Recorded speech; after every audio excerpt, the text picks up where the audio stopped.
Today we talk about DAPAANZ and ethics. How many of you heard about DAPAANZ? If you are interested in work in the addiction field, at the moment most of the jobs require you either already hold DAPAANZ registration as AOD practitioner or you are eligible to get registered DAPAANZ in the future. That's why it's quite important that you have some understanding around the DAPAANZ. DAPAANZ is the membership association which represents a professional interest of a practitioner working in addiction treatment. When we say as a addiction treatment, it includes substance use and gambling as well. So DAPAANZ was set up in 2002. I remember when I started working around 2007, that time, most AOD clinicians are not registered. We just introduced DAPAANZ registration, but nowadays you say around less than 15 years, and the criteria has been changed. DAPAANZ is an abbreviation for the Drug and Alcohol Practitioners Association of Australia, New Zealand. And in 2010, the membership include problem gambling practitioner and smoking cessation practitioner. But I think nowadays, but you can double check, and they already removed the smoking cessation here. And the values. So the first value, look at effectiveness, which means we won't judge our success based on the outcome. We want to know we haven't made a difference, but it's a positive difference. So that's a link to the second value about positive. At the same time, we have a belief about the people's capacity to change. And also, we're working with them rather than say we are experts and we tell them what they do. Instead, we facilitate the change and we empower people to make a change for their life. So that's the third value in terms of empowerment. We believe that people have the power they need to act for themselves, which means no matter what circumstances they are, no matter how bad damage it has caused in their life, and people still have a power to make change if they are willing to. And next one is about the compassion. This is kind of in line with what we believe in terms of people have a power to change.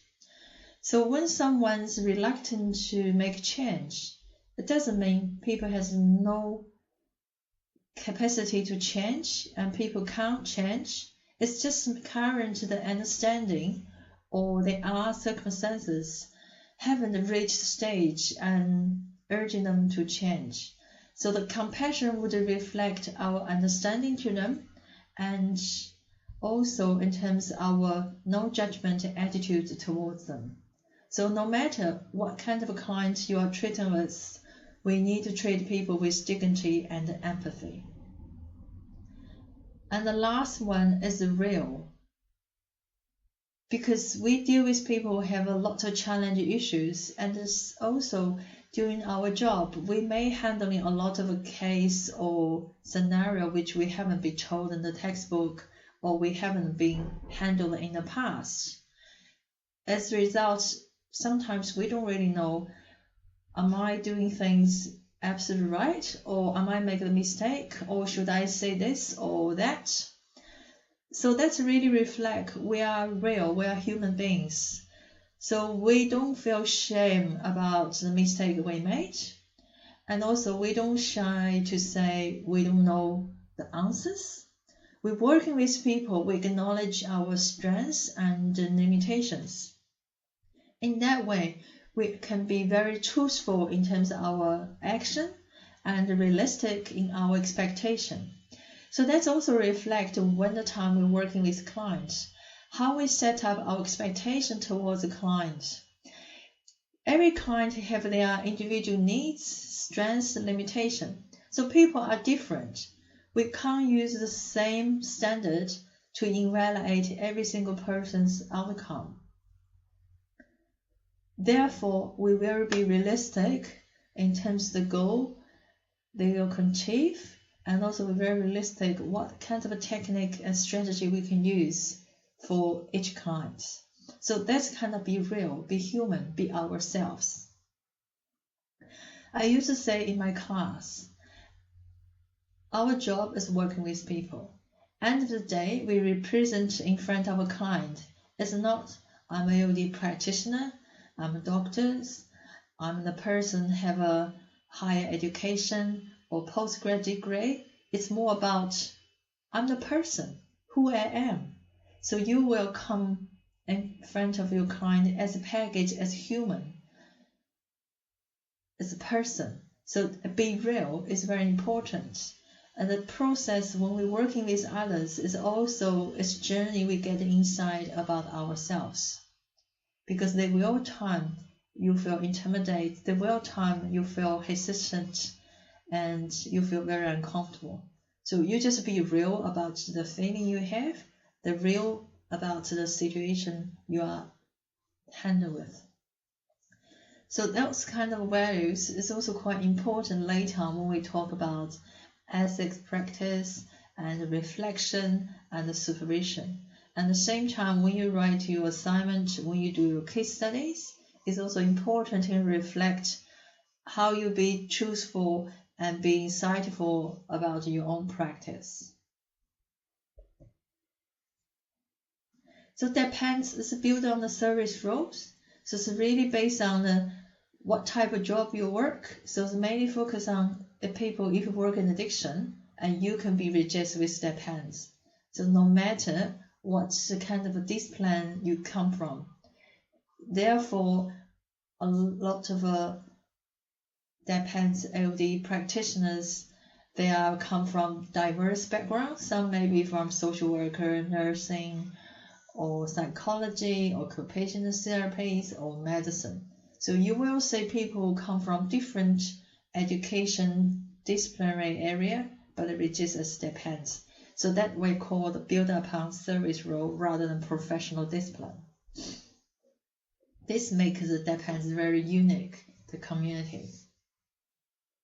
It is bring practitioners together to improve standard, outcome, and also allowed us to share knowledge, skills, and promote the standard of a practice and promote the quality of the service we provide to the clients. At the same time, DAPAANZ to help to set up what's the level of the competence and should be made for someone to working with people who have substance use disorders or gambling issues. At the same time, there are organizations to help to maintain the ethical accountabilities, which means that's a professional body client can make the complaint with. So if you breach the standard, your registration will be removed.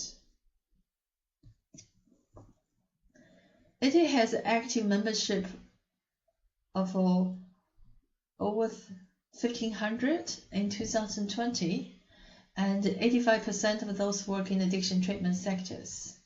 DAPAANZ at the moment is a key asset and resource for workforce well-being, and at the same time to help the development and balance of the quality of the sectors.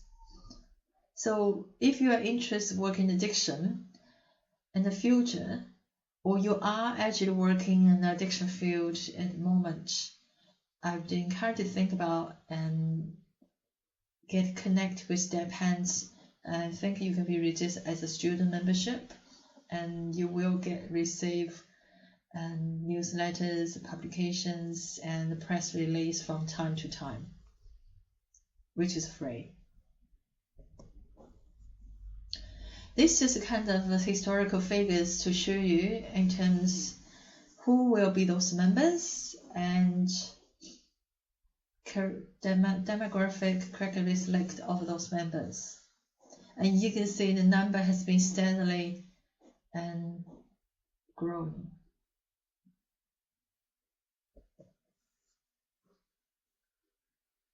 most practitioners do based on Auckland. That's reflected a high demand of a service role here.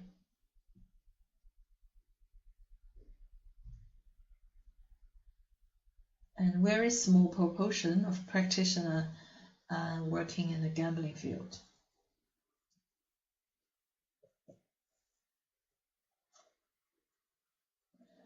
Since New Zealand has increased the number of immigrants, and that's also reflect we need more practitioners from diverse cultural backgrounds. So at the moment, majority practitioners are still Pakeha.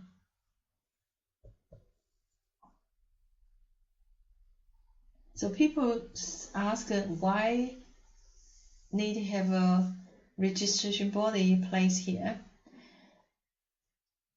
Before, when there's no registration body along this addiction field, is kind of a little bit messed up here, and people register from all sorts of different professional bodies. And different professional bodies, they will have different standards and guidelines in terms of work, how they should do, and what kind of standards and they should follow. That sometimes can make it a little bit inconsistent because addiction still have their uniqueness compared to working if you're working in like general social worker field or you work in a hospital setting as a nurse. So as a result, DAPAANZ really help to make it consistent what needs to require, what guideline need to be in place when you're working people with addiction.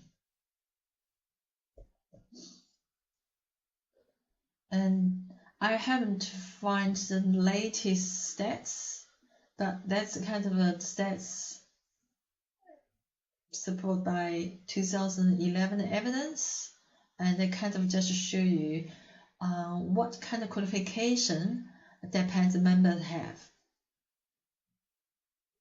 So a lot of people come from counseling background.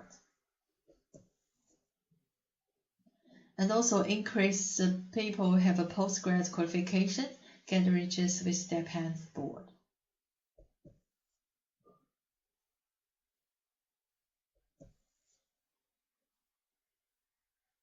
So under DAPAANZ, we recognize we need to practice in a way as an evidence basis. What that mean? Practice be scientific evidence supported.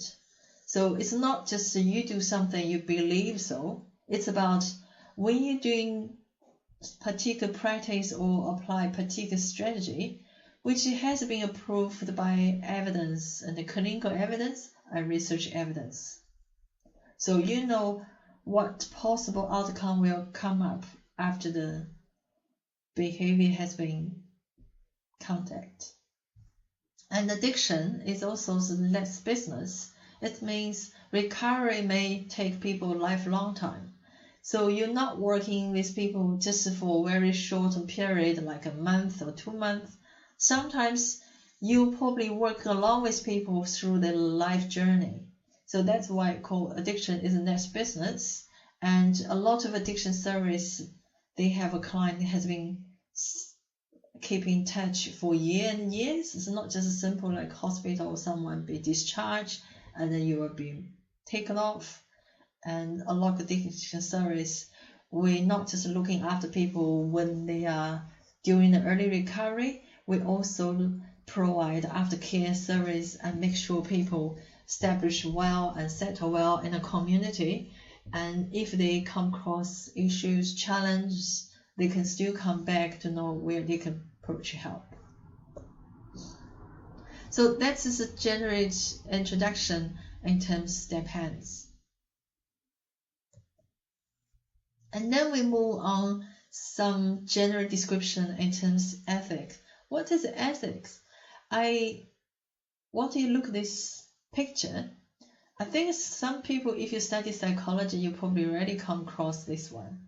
So that's just an ethic dilemma to say, what way should you do it? That's, you can say both are humans' life. How you compare one person's life with 5 people's life, which you will put priority. If you're only allowed to cut one line. Which way are you go?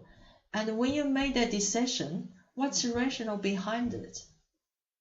You think about if the person just tried to save the one person's life, how they invalidate one person's life compared to 5 people's life, or vice versa. And if you persist too long and take too much time to make a decision, what the possible the consequence be here? And on the other hand, if you know that person is your loved ones, but that 5 people, which is someone totally stranger, what would you do? And also you can reflect other issues. If the one person is a foreigner from totally different ethnic background, but the other 5 people, it's people from your own countries and from same cultural background and from same kind of tribe, what would you do? So there are a lot of issues maybe involved the time how you make a decision. That will be linked to the topic we discussed later on in terms of ethics.